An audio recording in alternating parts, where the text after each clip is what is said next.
তাকদীরের মধ্যে দুইটা প্রকার আছে, একটা তাকদীরে মুবরাম আর একটা তাকদীরে গায়রে মুবরাম। তাকদীরে গায়রে মুবরাম যেটা, সেটা তাকদীর দোয়ার মাধ্যমে ফয়সালা আল্লাহ পরিবর্তন করেন।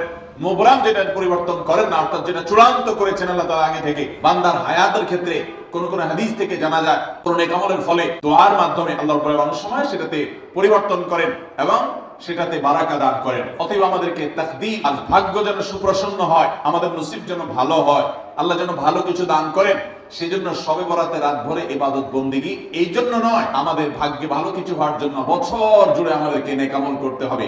এক রাত ইবাদত বন্দেগী করলেন, সারা বছর কোন নফল নামাজ, ফরজ নামাজ, অন্যান্য ফরজ কাজ করলেন না, আর আপনি আশা করলেন যে আল্লাহ আপনার জন্য ভাগ্যে ভালো কিছু লিখে দিবে, এটা সঠিক নয়। আর ভাগ্যের নির্ধারণটা মূলত লাইলাতুল কদর। আমাদের সবাইকে আমাদের ভাগ্যে ভালো কিছু লেখার জন্য বেশি বেশি আমাদের 5 ওয়াক্ত ফরজ নামাজ সহ আল্লাহর সমস্ত ফরজ বিধানগুলো মেনে চলতে হবে, হারাম এবং গুনাহের কাজগুলো থেকে বেঁচে চলতে হবে।